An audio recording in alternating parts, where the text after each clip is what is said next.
Welcome again, friends from the Netherlands and from international departments and so on.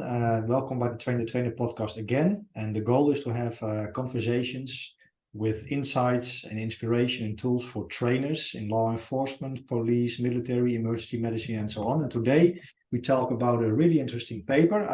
This is, I don't know if you can see it, is about the paper Shooter Ready, Integrating Mental Skills Training in an Advanced Sniper Course. So there are a lot of things already in the title which triggered me.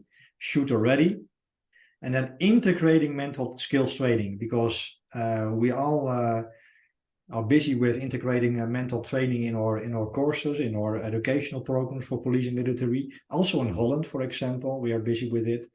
But how do you integrate mental skills and then also know in an advanced sniper course? This paper is written by Christian Ytterbol. I just asked if I pronounced it good. Welcome. I think that was good. Yeah. And we will have a nice conversation about this really great article. There's so much information in it. Even the topics like how do you call it? The ecological parts, or the philosophical overview, the research design, and mental skills, and so on and so on. So thank you. Thank you. Maybe you can give a short introduction, who you are, what you do. Yes, thank you. So at the moment, I'm undertaking my PhD. It's close to the end now, so I will defend it in November. And I have a long operational background from the Norwegian Armed Forces. Yes. So I started in 1997 and mostly been involved in the military since. I've mostly worked in specialized units and mostly within what we called ISTAR, intelligence, surveillance, reconnaissance, and target acquisition and reconnaissance. And as many others, I've been deployed many times, all the way back to Bosnia, Kosovo, 3 tours in Afghanistan, and a longer mission in the Middle East. And around 2013, the operational part of my career was over, naturally coming to an end, establishing family, and not wanting to be away from the family so much. And because of my experiences on operations, I really wanted to study certain aspects which I found very interesting, especially from being a leader in combat situations and experiencing what's going on. And from that start point, I started with my master's degree, which I did in coaching. And then I moved on to a PhD. And my PhD is on performance psychology for elite unit and special operation forces. So I wanted to study our combat athletes, our combat Olympians. So people that are selected and trained and already are on a very high level with regards to what they do. So I'm financed by the Norwegian Defense University College, and I work as a teacher there at the military academy. Thank you. So a lot of experience on the ground also, I hear. Yeah, and of course, as written in the paper, the sniper part is really close to my heart. That was one of the first specialties I was trained in, being deployed as a sniper team leader, and later as a sniper instructor and instructor for the instructors. So I found that field is very interesting with regards to mental skills. Okay, and before we give a short pitch about the study, what is so special for you in this particular occupation, the sniper? I think for snipers, it is the immense pressure that you have on operations, because you have to, based on the plan that you have and the rules of engagement that you have and the mission that you're given. On the mission, you're pretty much by yourself with a pre-arranged order set. So you have to make decisions in a very short amount of time. And you have to discriminate between a shoot and a no-shoot in often very chaotic circumstances with the severe time pressure. And also it's you who pull the trigger. So the shot you take or you do not take is a part of you. Yeah. So it's not only like performing better, and this is quite an important distinction, because I think if you talk about snipers and performance, many people that don't know will immediately think that, okay, so you're just training to become a better shooter. But what you're actually training on is being able to expand the time horizon, so you feel that you have a better opportunity to make the best possible decisions. So it's a kind of a big distinction. Yes. Because at least in Norway, comparing ourselves, even as when I was operational and a decent shooter, the people who do sports shooting shoot better than me every time on the range. It's 100% of the time. So I don't think we're good at shooting, but we aren't the best. But when you take us out in the field, and especially working in desert environments, Arctic environments, it's pretty hard at times. Yeah. It's cumbersome, and you only have either your team or your partner with you, so you kind of have to be a very skilled in basic infantry tactics to be able to just to survive the mission. Yeah. Because of the climatical challenges.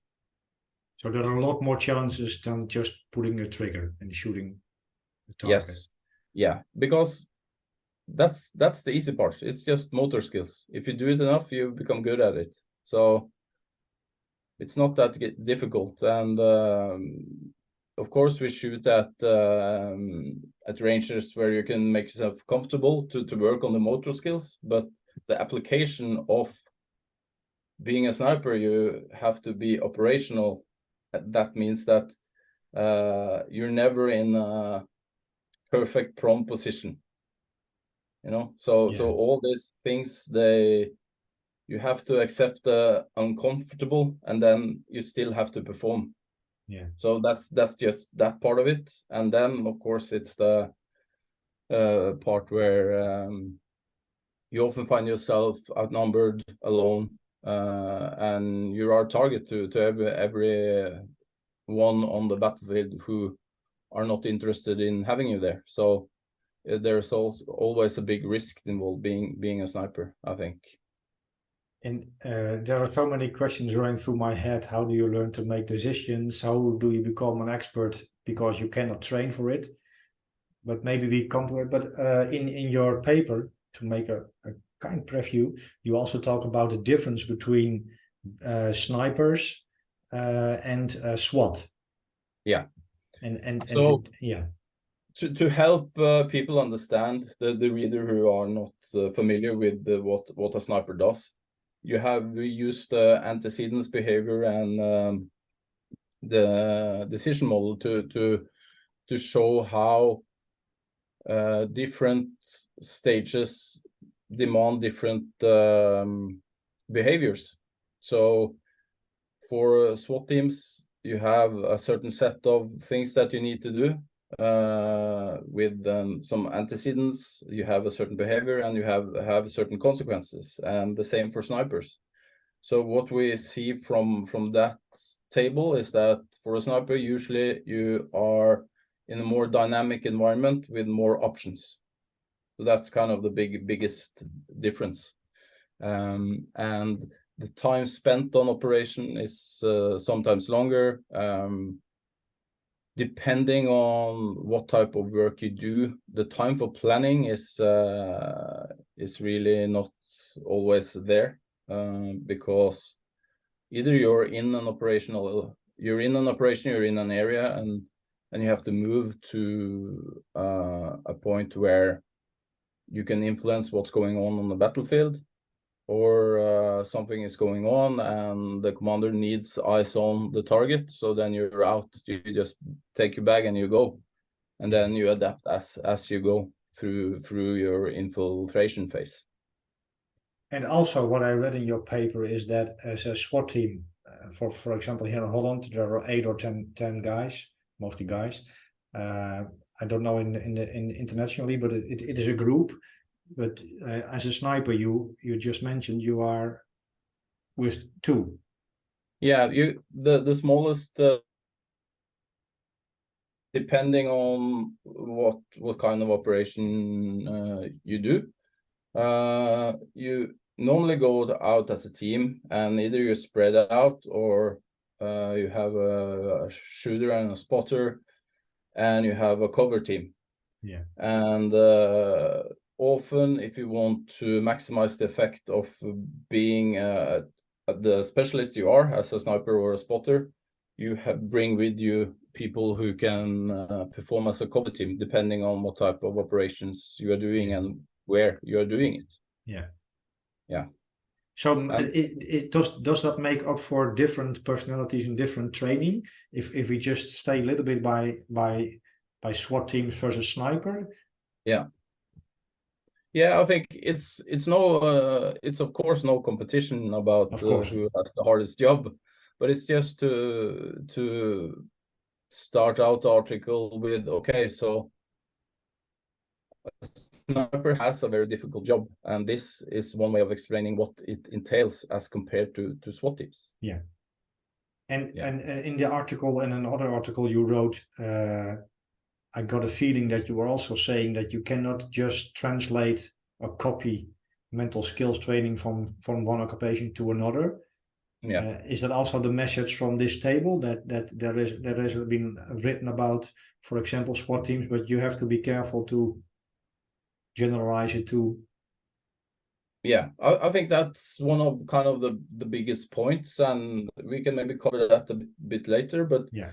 Starting out with just a short intro of the paper, what I want to do together with my supervisors, Dave Collins and Alan McPherson, is I wanted to be able to research how to integrate mental skills that are known from sports psychology, adapt them into this special context, and being able to conduct it throughout the course as it goes. So instead of presenting it with some lectures, I wanted to be together with them for the whole period, to be able to seamlessly integrate mental skills training as a part of an advanced sniper course, as the title says. And it's tailor-made, and it has to be tailor-made because every context has different challenges, and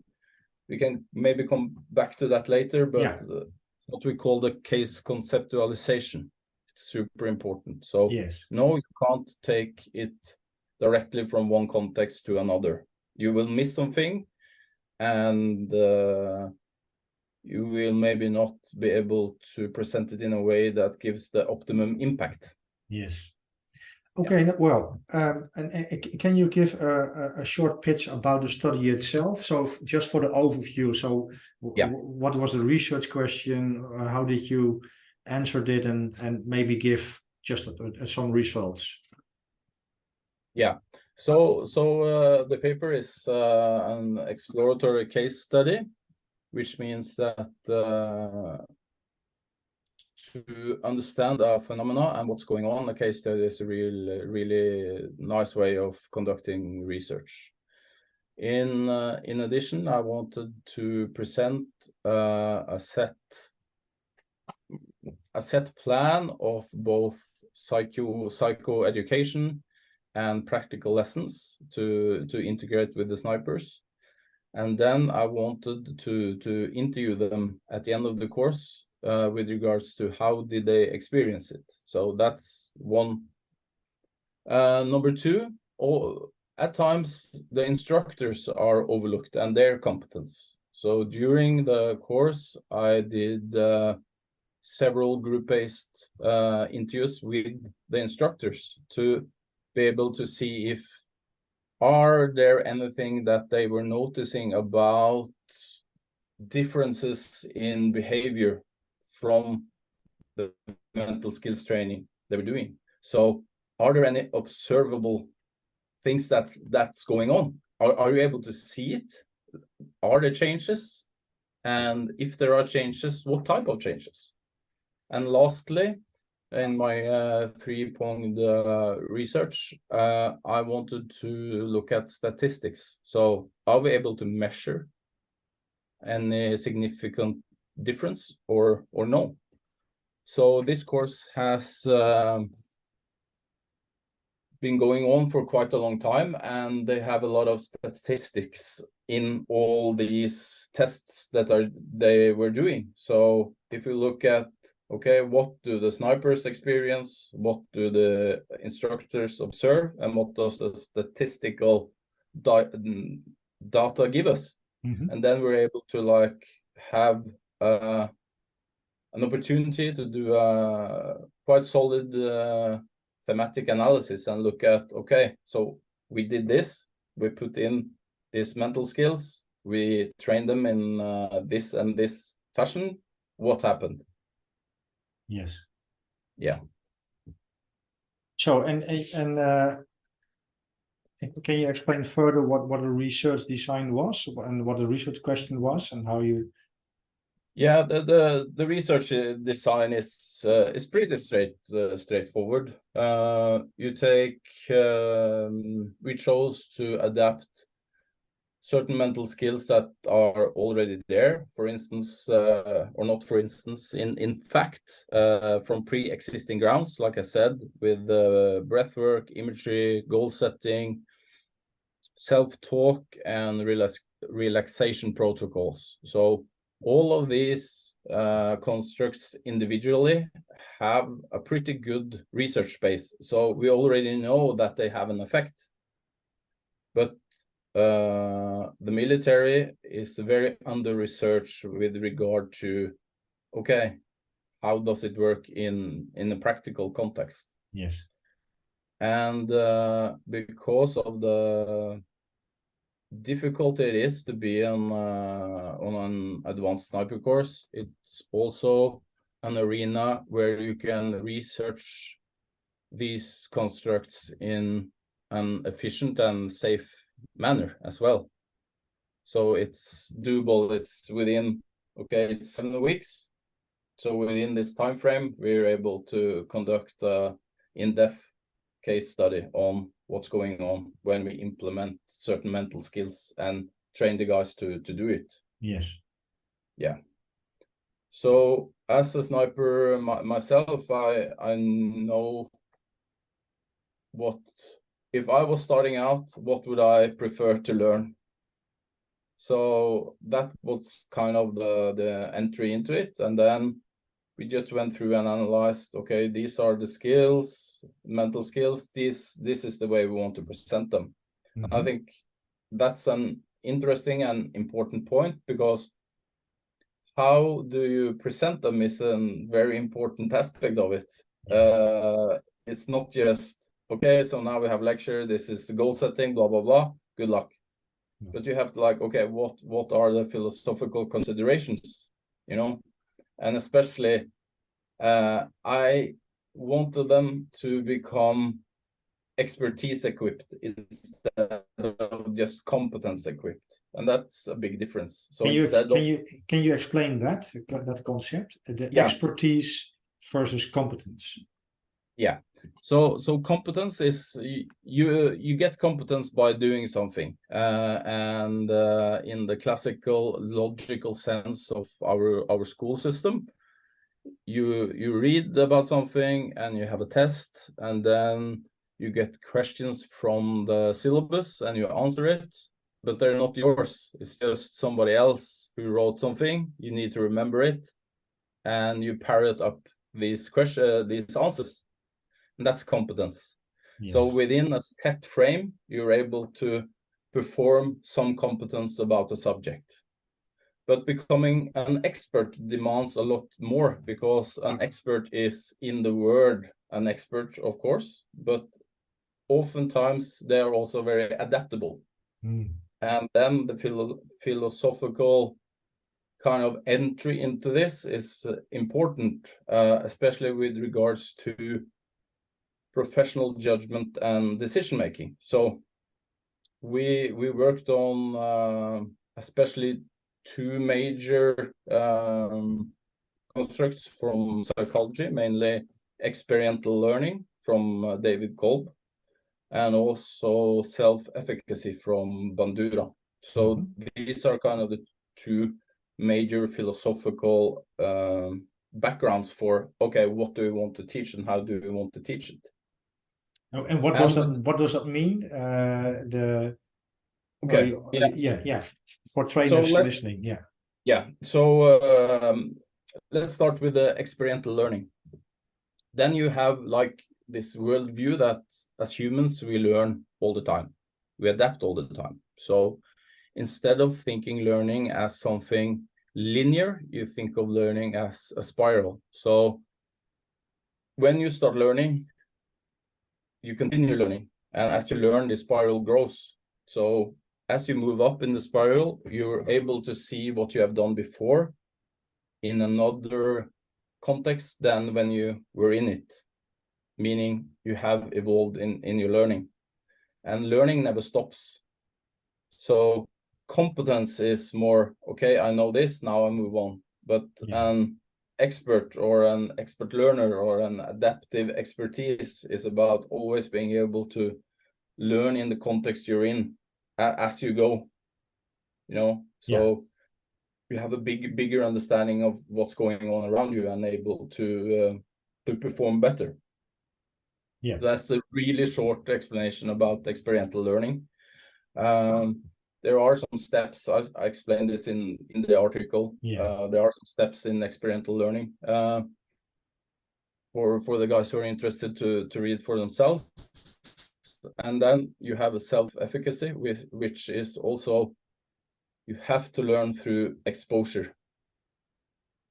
So meaning that you need to be able to make mistakes to become an expert. You need to have a difficult time and overcome that difficulty through exposure. So you have to be able to expose the guys to a variety of difficulties in order for them to establish a kind of framework which they can work on. So those are the two most important bits regarding that. If I remember correctly from Bandura, one of the pillars of his self-efficacy was you have to have, how do you call it, successful experiences to grow in self-efficacy, isn't it? Yeah, that's one of the pillars. And but the thing is that the most important is that you accept that you will not be able to perform very good immediately. So you build that confidence through exposure. So without diving into that side of it, but from cognitive behavioral therapy, rational emotive behavior therapy, exposure is a super important part of being able to overcome fear for something. And if you reverse engineer that and use that in training, if you are exposed to different scenarios, you learn. So the next time you're in that type of scenario or slightly similar or adjacent, you already have some kind of understanding what is going on. And when we look at, even if that wasn't a big part of this paper, if you look at the decision-making process, then something happens. Either we're talking the OODA loop or something else, naturalistic decision making.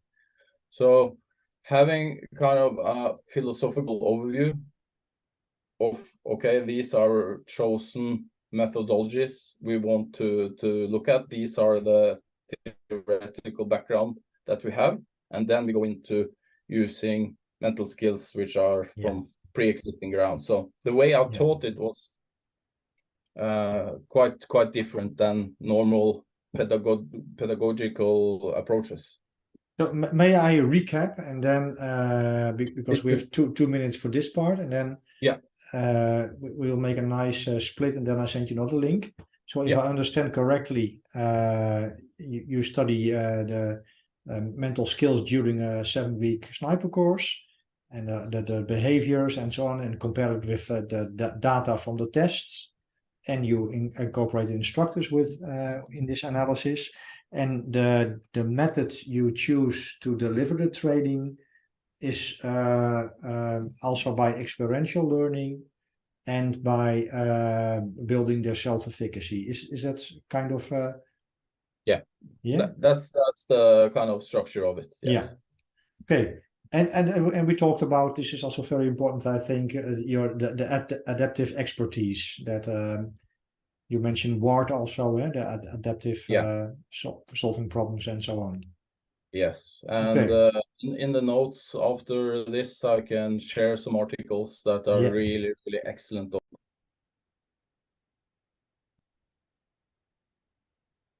So we talked a little bit about the philosophical overview. So what kind of vision you have about education? How do you present your program? And there is one sentence in the article which I like to explore a little bit more.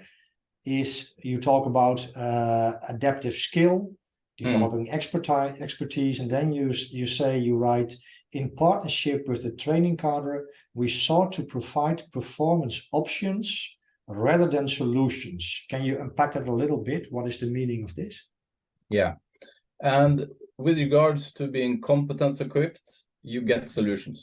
So you have an issue or a problem or a situation. This is the school solution. This is how you solve it. And of course, that is important at an earlier stage in the training, because you can't go about being creative when you don't know the drill. So you have to know the basic way of performing what you're doing. But then as you become better and better, especially for being successful in what you do, you have to be adaptable. And to be adaptable, you have to be able to present them with certain options. So it's not about what's right and what's wrong. It's about what's the most optimal solution here. So that's a whole nother way of thinking about it, because in Norway we practice mission command all the way down to in every unit. It's kind of a really big deal for us, and that means that you have to you get your mission, but then you solve it on the ground. So you get intention, but the way you solve it, it's up to you. So if you start out solving a mission with looking for set constructs and solution to those set constructs, you will very early on be both confused and unsecure about your own performance. It's not good to teach that if you're going into an operational role. You have to help, in this case, the snipers to be confident in making their own judgments, and the only one who can make that judgment is you. And as we talked about in the intro, especially for snipers, being able to feel that and experience that, okay, I'm going for this solution. This is the best I have now, and I'm confident with doing that. So that option for me is what I'm pursuing, instead of being limited by, in that scenario, the best solution is this and that. You always have to be adaptable. How do you teach that? You teach it through exposure to different scenarios. So there are certain steps to it, because as I said, you can't be flexible and adaptive if you don't know the basics. So you have to have the motor skills present. So you have to be on a level where your motor skills help you perform, and not the other way around, because for elite performance, motor skills are ingrained in you. So you know exactly what to do. You don't think about how you, for instance, place the weapon in your shoulder, and how you do it, and you don't think about if you have bolt action, you don't think about this movement. Everything is ingrained as motor skills. So all you can do with the motor skills are already done to a level where it doesn't steal your cognitive capacity. Mm-hmm. A super simple example is if you're not used to wearing night vision goggles, and you do a scenario and you see people change magazines, it doesn't go that well. No. So you also have to do motor skills training in the correct scenario, so you kind of build on it. And once all those things are not ingrained to perfection, because you can always become better at it, but they are ingrained in a way that they're stored in the long-term memory, and you perform them, as we often say, automatically, which means there's no conscious thought when you're doing it. So a friend of mine said to me, what's from the neck down has to be automatic, and everything from here on up, you have the ability to be cognitively present. So we want to expand the ability to be cognitive in a situation, because if you're cognitive, you have access to your prefrontal cortex, which means you have access to all the resources that are there. Yeah. And this is a concept you also mentioned. I don't know if it's in this article, but the importance of cognitive control. I just read a book about a neurosurgeon, and the title was Cognitive Dominance. At first I thought a little bit harsh title, but it was very nice. But the importance of being have a cool head, so to say, in Holland. And in your own experience as an operator, or what you saw with, is it difficult to stay in cognitive control, and how do you prepare for it? It depends, and as I said, I have not gone into this research because I always performed so unbelievably well and felt that everything went perfect. Rather the opposite. It's like in combat, if I were able to perform at the level in that I did on training, you should be very happy, because nothing magic happens. And I'm standing on the shoulders of so many who has done this before me, and many has much more experience than I have.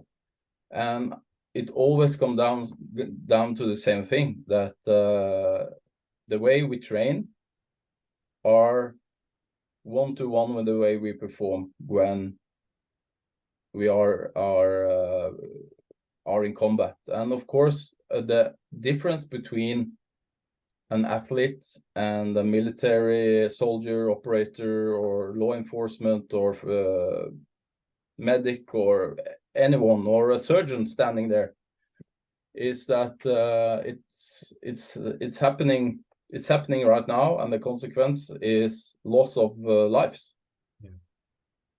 So, and that kind of creates a whole nother dimension to the way we train people, because decision making is such an important aspect of performance in the scenarios that I previously mentioned. So what we want to do is train the men and women for operational capacity, and not to perform in training. And from my own experiences, there's the better the selection and training, the better it runs in combat scenarios, especially for me as a team leader.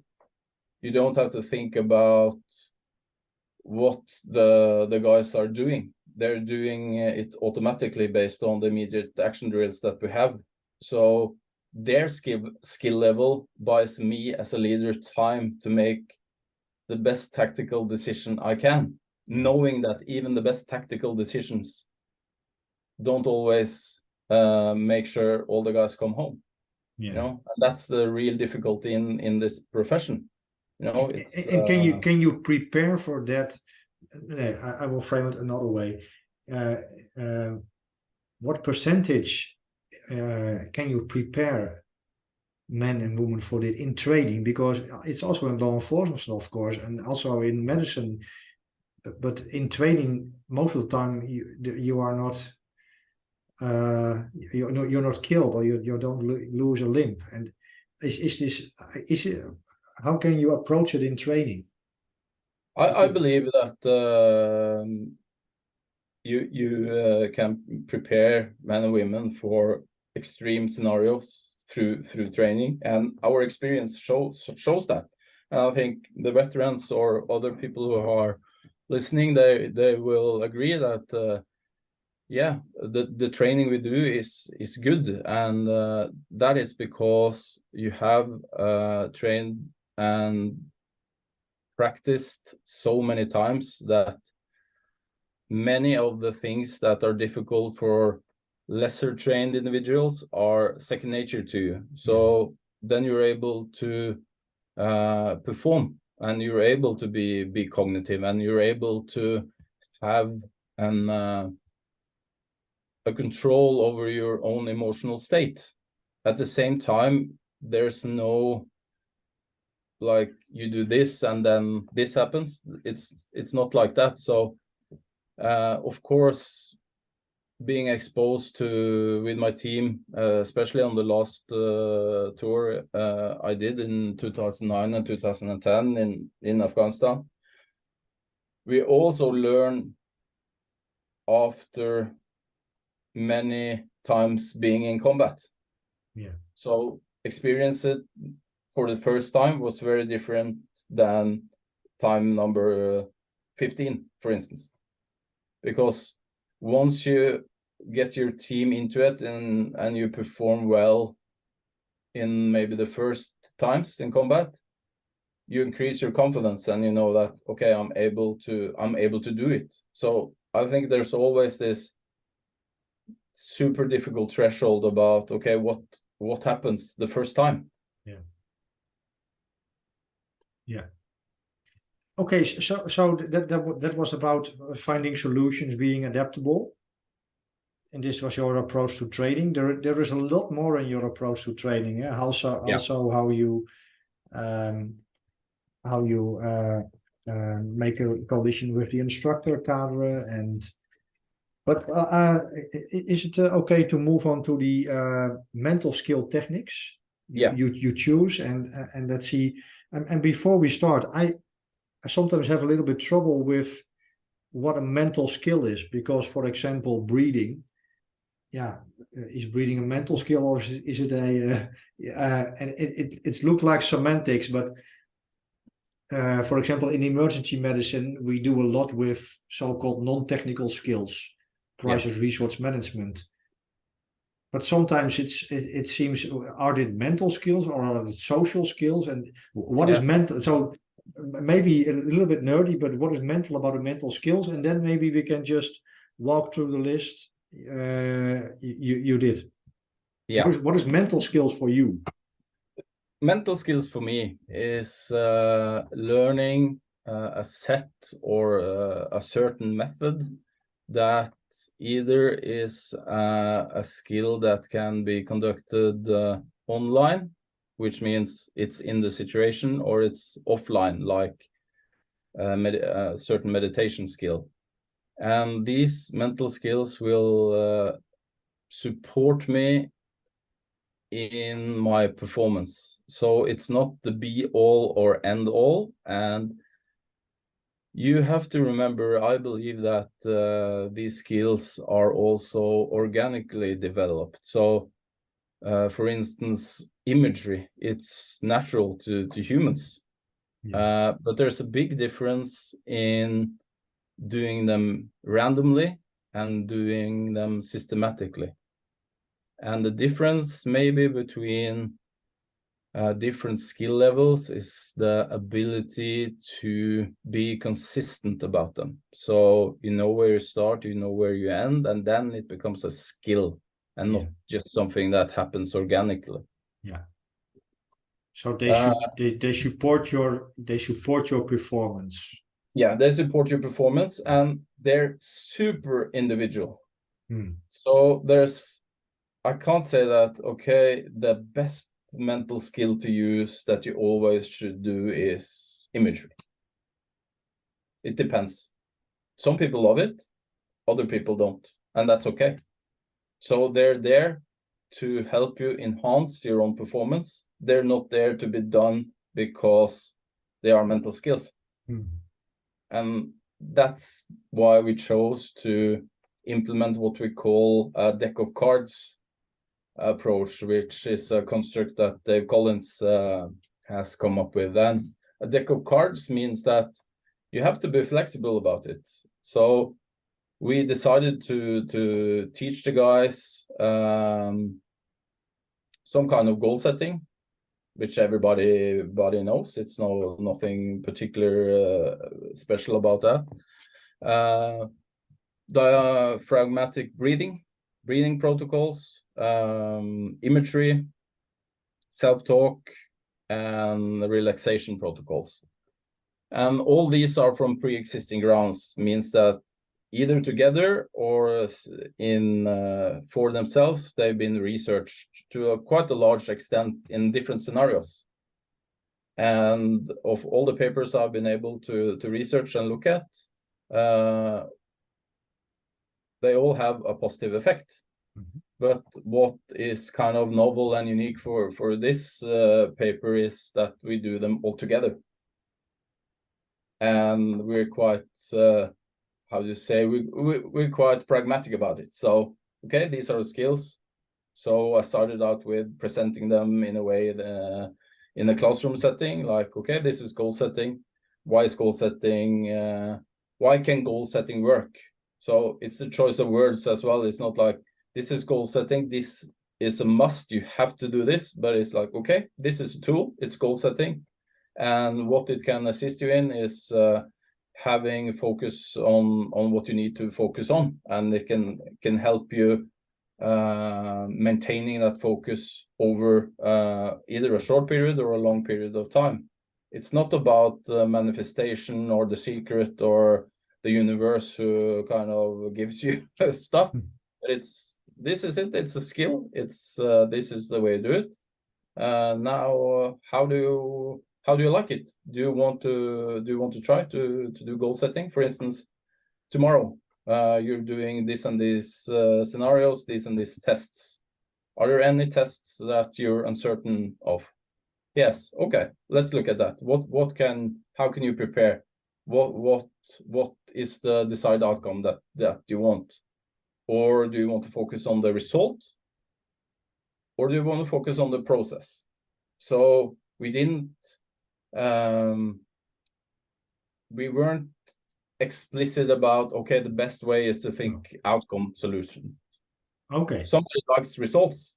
Let them focus on the results. It's not for me to say that no, that's wrong, because it's not. It's about the way you are doing things. And for instance, moving onwards with imagery. Yeah. For some people have a more vivid imagination, and imagery comes super easy for them. For others, it doesn't. What we know, it still works, but you never want to force someone doing it. They have to like experience themselves, and we can talk about the results later, but that's another important distinction. And with the breath work, I'm not laughing, but it's like, if you look at everywhere on social media, everybody's doing cold plunges and everybody's doing some kind of breath work, and it's turned into this magical solutions. But breathing in the simplest form is about maintaining control about your perspiration rate. It's not difficult, but you have to do it, and then to explain, okay, why is it that our breath patterns vary in different circumstances. For instance, if I experience a situation where I feel a bit uncertain about the way I should perform, I experience some kind of stress. So I start to like breathe in a different manner than when I'm confident. And just knowing about that gives the sniper an option to kind of do his own research. You know, but did you lecture certain breathing techniques? For example, there has been recent research. I'm not sure if you follow Huberman or Melis and then the physiological sigh or the prolonged relaxation. There was also a nice study comparing tactical breathing with prolonged exhalation. Did you teach any of the specific protocols? So this is my take on it, that in this case, what we know is effective and what's been used in training shooters and snipers and marksmen forever is slow diaphragmatic breathing. So getting a respiration rate down and having focusing on relaxation when you breathe. And there's a lot of research covering that. With regards to all this, what I say, fancy methods, they might work on a yoga mat, but the thing is, you're supposed to do them when you're out there doing it. And I think it has to be quite simple to learn and simple to execute in a very stressful situation. So if you're already in a situation, maybe it's difficult to do box breathing, combat breathing, tactical breathing. But if you've done it in training, just reminding yourself about, okay, I have to take control of my breathing. What happens is that instead of being influenced by everything around you, you suddenly have one thing that you actually can influence. So for me, what the protocol is called is not as important as the awareness of being able to taking some kind of control over your breathing, because that can change your emotional state. So again, I'm a bit pragmatic about it. It depends. It depends, of course. And I think the research also, if I talk with the people, with the experts, of course, box breathing is not a good thing if you are engaged in a firefight, but maybe walking or in a recovery phase. But two things you mentioned also, and this is a little bit my own interest, but I was a firearms instructor at the police, and strangely enough, we didn't pay that much attention to breathing, if I can remember. But I'm still interested. What is there any research? What is a good breathing? What is good breathing in hitting the target, so to speak? I mean, I've heard many things about exhalation. I think what I always did was a little bit on exhalation and then a little hold, and then it was like how do you call it? One flow motion, but. Because there's some research about that, especially in sports shooting, with regards to you should shoot at the you have inhale and you have exhale, and in the bottom there's the point, because then your weapon is not influenced by your breathing, so it isn't moving. And of course, shooting in controlled environments on paper targets, that's fine. But often in a practical scenario, you have either stalked run, crawled, or all those things together. And you have to be able to take the shot on an inhale, exhale, shortness of breath, etc., etc. So focusing too much on, okay, this is the optimum place we know of. Yes, we utilize that on the shooting range when you shoot for what's it called, to get the hits as small as possible. But again, not providing solution, but options. You have to be able to perform in all kinds of emotional and physiological states. So if you like, okay, I can't take the shot now because I'm not optimal, you are not doing your job. So that's kind of, it's the situation that dictates what I need to do. I can't dictate the situation. So you have to understand that, and that changes a lot. So again, what we focused on in this during this research was just providing them with an option of learning to be aware of their breathing, and nothing more specific about it than if you can, it's good to breathe in through your nose. But oftentimes when you run and you're close to your aerobic threshold, it's really hard to breathe with your nose only. And of course, if you have better time, you can do a lot of stuff increasing your threshold, but that's not the point here. The point here was helping them understanding that being able to control my breath when I can is good. Great. Then we have positive self-talk, and I saw also the word affirmations, and we talked about the secret already, but I'm curious about. I had this is the closest I am to that stuff. It's okay. It's not manifestation. No, okay. But I recently talked with Alexander Latinjek. I hope that I pronounce his name good, and he's, according to my knowledge, one of the main researchers in self-talk in sport. Very interesting.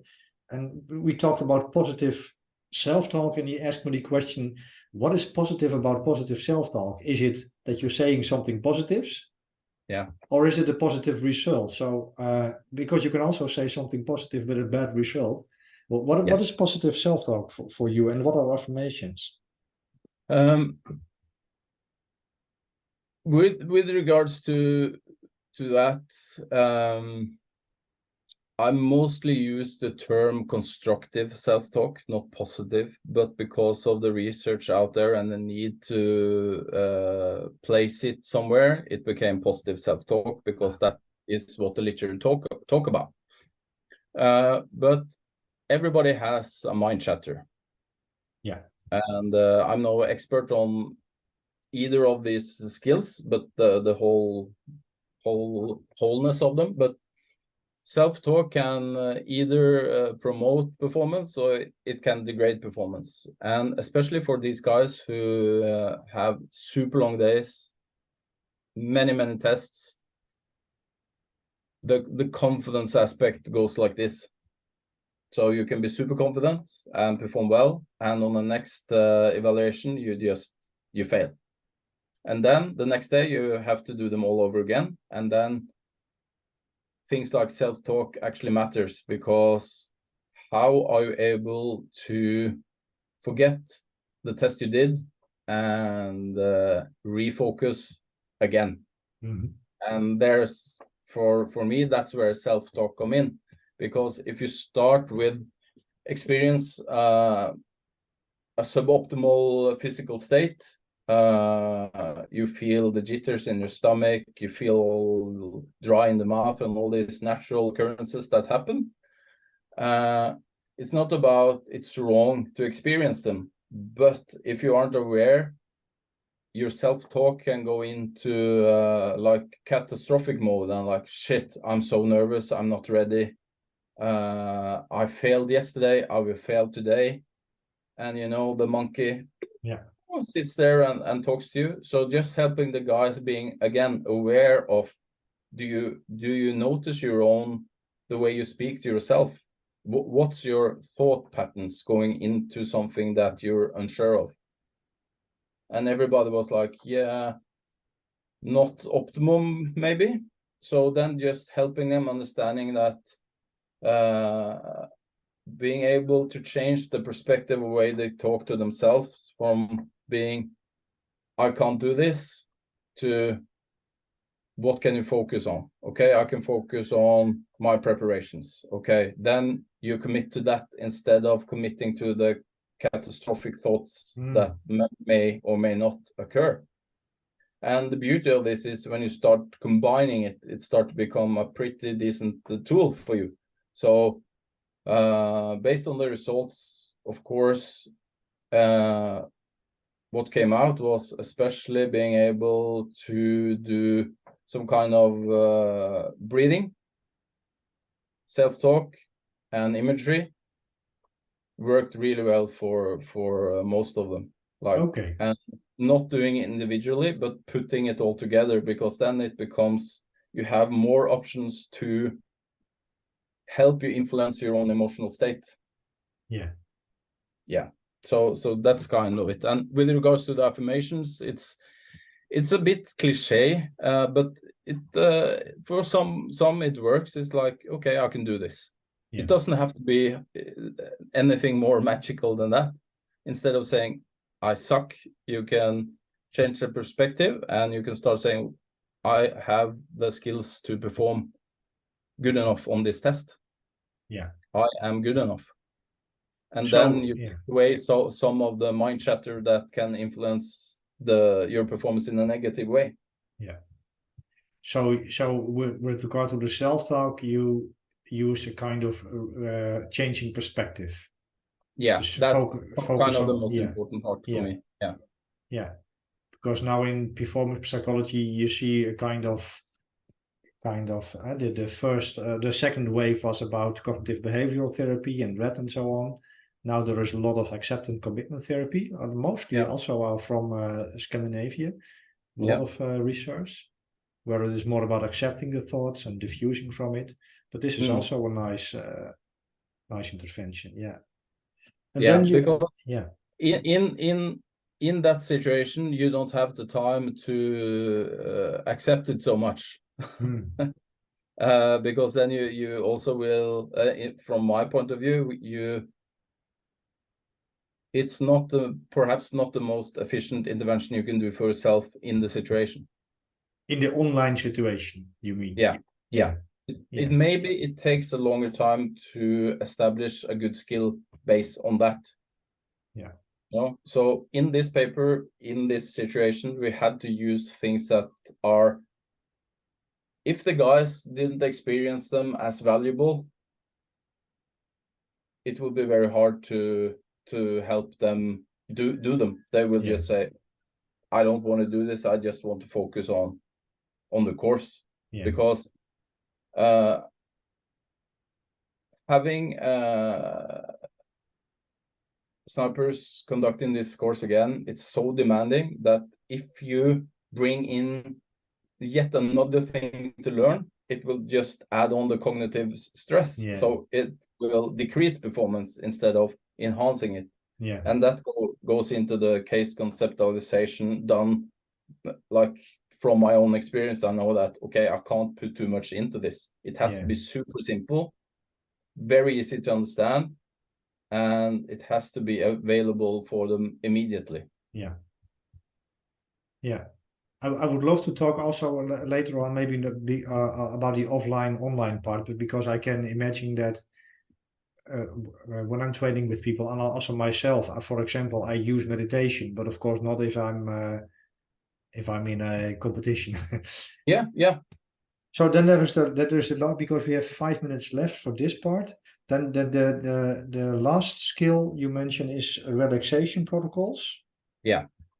Can you explore a little bit about what you teach there? Yes. So we know from research that different meditation protocols have a substantial effect. But again, I didn't have the time to teach them one way of meditating and doing it offline for many times. So at the start of sports psychology, we talked about there was a lot about just relaxation protocols, which means that after a training session, you lie on the ground and you start feeling your arms getting heavy, your neck getting heavy, and so on and so forth. A very simple form of meditation. So instead of introducing mindfulness that we know works, and it's a beautiful way of doing offline training, I wanted to do it closer to like the practical side, and then it became just relaxation protocols. And I taught them just get your breathing pattern right, focus on getting your perspiration rate down to about 6 in and outs during the minute. Focus on experiencing that your body is getting heavier, and I would recommend you guys to do this when you have 10 minutes of downtime and in the evening before you go to bed, to like reflect on your day and just try to breathe yourself down, relax yourself down, and have a good night's sleep. So again, referring and not taking away anything from it, cold plunges and everything, but it's kind of the same. It doesn't have to be so difficult, but you have to do it, you know? Yeah. And if you do some sort of relaxation protocol only for 2, 3, 4, 5 minutes, it has an impact, especially if you're in a stressful environment like the sniper course, of course, and falling to sleep, you get faster into a better sleep cycle. Yeah.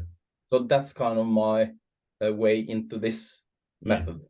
But again, it depends. It depends on the context. It depends on what you want to achieve. But as you will see, all of these were focused mostly, like 99%, on online stuff.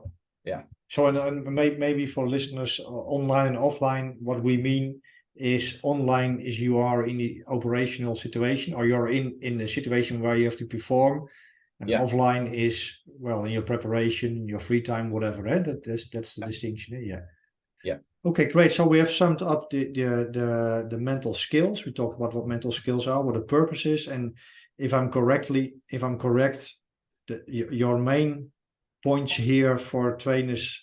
No, your main point for designers, training designers in the military and police is, if you do it live with people in a course, it has to not to be so demanding. So it has to be how do you call it? It has to be easy on them, as easy as possible, so that they can concentrate on the course. And you put a lot of emphasis not about solutions, but becoming aware of your breath, becoming aware of your self-talk, become aware of your relaxation, and then, well, find your solutions. Is that correct summary? Yeah, it is. And again, it's about presenting options. Yeah. Because operational capability and growth over their career is important. This is just a course. Yeah. So I can't teach them everything. But I can help them start on their expert journey if they want to. Yeah. So it's a difference in philosophy, the way you approach learning.